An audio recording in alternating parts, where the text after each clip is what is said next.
سماجوادی کے کارپوریٹرز کو آپ نے موقع دیا مگر انہوں نے کچھ نہیں کیا. اور جناب ابو عاصم یہ کہتے ہیں کہ مجلس اگر لیڈرشپ کو بنانے کی بات کرتی ہے تو سماجوادی پارٹی کے یہاں کے مقامی ایم ایل اے صاحب بولتے ہیں کہ پاکستان چلے جاؤ. سنو ابو عاصم صاحب, کان کھول کر سن لو, جب تک اللہ اسد الدین اویسی کو زندہ رکھے گا انشاءاللہ تعالی نہ پاکستان جائیں گے نہ بھارت کو کمزور ہونے دیں گے,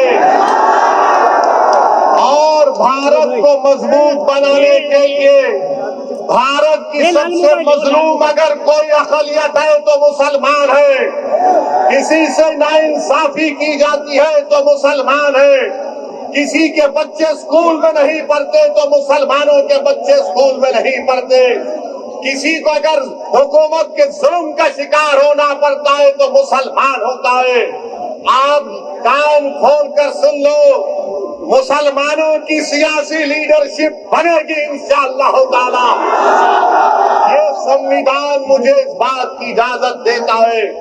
اب ابو عاصم صاحب اور اکھلیش یادو جانتے ہیں کہ جس دن مسلم اقلیت کی سیاسی لیڈرشپ بنے گی ان کی دکان ختم ہو جائے گی, تمہاری دکان بند کریں گے, جو تم خون چوستے ہو ہمارا اور عوام کا کوئی فائدہ نہیں کرتے. میرے عزیز دوستوں اور بزرگوں, میں آپ کو بتانا چاہ رہا ہوں کہ گوونڈی سے اگر ڈرگس کا خاتمہ کرنا ہے تو 15 تاریخ کو پتنگ کوٹ دینا ہے.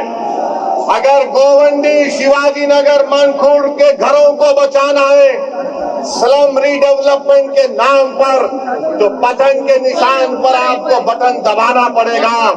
میرے عزیز دوستوں اور بزرگوں, مجلس کا پیغام کیا ہے سن لو, رک جاؤ, کچھ نہیں ہونے والا ہے, کچھ نہیں ہونے والا ہے. مجلس کا پیغام کیا ہے؟ مجلس کا پیغام انفرادیت نہیں ہے, انڈیویجول نہیں ہے. مجلس یہ نہیں کہتی کہ ایک شخص کو دیکھو, مجلس کہتی ہے اجتماعی کلیکٹیو کی بات, کلیکٹیو ریسپانسبلٹی کی بات مجلس اتحاد المسلمین کرتی ہے. سماجوادی بولتی ہے ایک شخص کو دو. میں کیا چاہتا ہوں کہ مجلس کے پلیٹ فارم پر ایک نہیں بلکہ 100 کی تعداد میں آپ کے دعا اور ووٹوں سے زمینی سطح سے آپ کا لیڈر پیدا ہو جائے. یہ کام میں آپ کو تعاون کرنا ہے میرے بھائی, لیڈرشپ کو بنانا ہے جو آپ کی آواز میں بات کرے گا, جو آپ کے تکالیف اور مسائل کو بیان کرے گا. اور پھر جناب ابو عاصم صاحب نے اسی جگہ پر ایک پروگرام کیا اور کہا 30 سال بے مثال, کہا تھا 30 سال بے مثال کہا تھا. اب میرا جواب ابو عاصم صاحب آپ کے لیے ہے کہ 20 سال گوونڈی بے حال, جرم کی رات لمبی, غربت, تنگی اور کچرے کے پہاڑ, یہ ابو عاصم کا کمال. 20 سال بے مثال.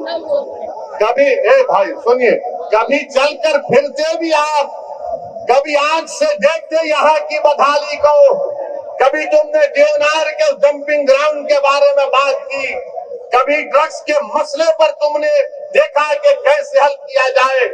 میں ذمہ داری کے ساتھ کہہ رہا ہوں, میں یہاں پر بیٹھ کر مجلس کے ان تمام 8 امیدواروں کی تقاریر کو سن رہا تھا. میں آپ کو ذمہ داری کے ساتھ بتا رہا ہوں کہ بہت لمبے عرصے کے بعد میں نے ایسے قابل امیدواروں کو دیکھا ہے. آپ سے گزارش ہے, درمندانہ اپیل ہے کہ آپ ان 8 امیدواروں کو بٹن کے نشان پر بٹن دبا کر اس विधान सभा रात के वार्ड की तरक्की के लिए आपको कामयाब और कामरान करना है। और आप जानते हैं मेरे भाई कि देवेंद्र फडणवीस बार बार बोलते हैं ये ट्रिपल इंजन की सरकार है। मुंबई पब्लिक स्कूल से नटवर पार्क कंपाउंड में 2 साल लग गए रोड को बनाने के लिए। अरे फडणवीस साहब, ये कौन सा तुम्हारा ट्रिपल इंजन की सरकार है?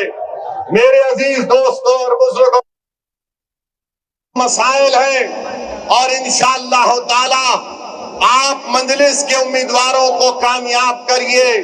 मुझे यकीन है कि इंशाअल्लाह ताला ये उम्मीदवार आपके काम करवाएंगे और हम इनके पीछे रहकर इनको पूरा इनके ऊपर नजर रखेंगे कि वो किस तरीके से काम कर रहे हैं या नहीं कर रहे हैं।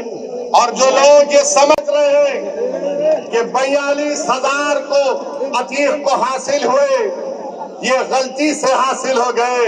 अबू आसिम साहब, मैं आपको बता रहा हूँ, हमसे थोड़ी कोताही हो गई।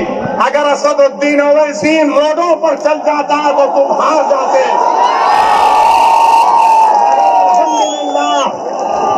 अब गोवंडी के मानकुट शिवाजी नगर के हर घर में पतंग पहुंच चुकी है। हर घर में मजलिस का पैगाम पहुंच चुका है। मेरे भाई, एक सियासतदान के लिए आपने 20 साल उसको वोट दिया। बताओ 20 साल में ये बर्बादी कर दी गई है आपके इलाकों में।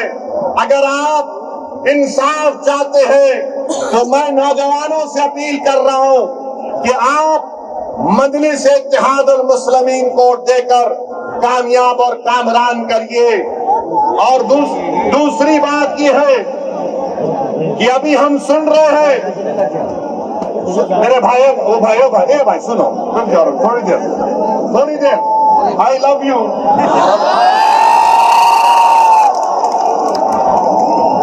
अभी हम सुन रहे हैं कि एक क्रिकेट टीम में बांग्लादेशी था, उसको हटा दिया गया। बराबर ये बांग्लादेश में हिंदुओं पर जुल्म हो रहा, मैंने भी उसकी मजम्मत की।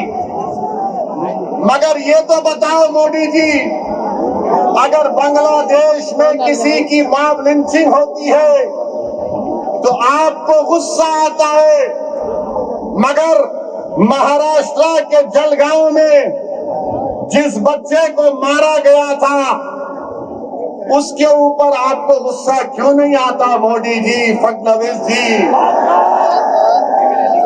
सबसे पहली मॉब लिंचिंग 2014 में मोदी की हुकूमत बनने के बाद पूना में मोहसिन शेख की हुई थी और जलगांव में सुलेमान पठान को उसी के दोस्तों ने मार मार कर उसको शहीद कर दिया।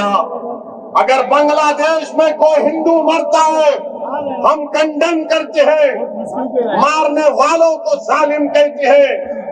मारने वाले जिन्होंने जलगांव में सुलेमान पठान को कहा वो भी जालिम है, उनका भी कंडमनेशन होना चाहिए। बांग्लादेश हो या भारत हो, इंसान की जिंदगी इंसान होती है, हिंदू की भी जिंदगी होती है, मुसलमान की भी जिंदगी हो सकती है। और हम पूरे बीजेपी वाले आज टीवी पर बाजा बजा रहे हैं, हमने एक प्लेयर को वापस कर दिया। अरे सुनो, तुम क्या सबको बेवकूफ बनाना चाहते हो? सुनो, एक क्रिकेट प्लेयर को निकाल दिया, पूरे बीजेपी वाले बोल रहे ये हमारे इत्तेहाद की कामयाबी हुई है। अब सुनो भारत की जनता, खास तौर से भारत और महाराष्ट्र के हमारे हिंदू भाई बहनों से कह रहा हूँ, तुम एक क्रिकेट प्लेयर के कैंसलेशन पर तुम मिठाई बांट रहे हो तो नरेंद्र मोदी से पूछो, इस साल मोदी ने बांग्लादेश को 120 करोड़ रुपए दिए नहीं दिए? बताओ मेरे को। 120 करोड़ रुपए 120 करोड़ ग्रांट और एक में दिए 1160 मेगावाट की एनर्जी भारत से बांग्लादेश को जाती है। और सुनो हमारे हिंदू भाई बहनों, मोदी ने 10 साल में बांग्लादेश को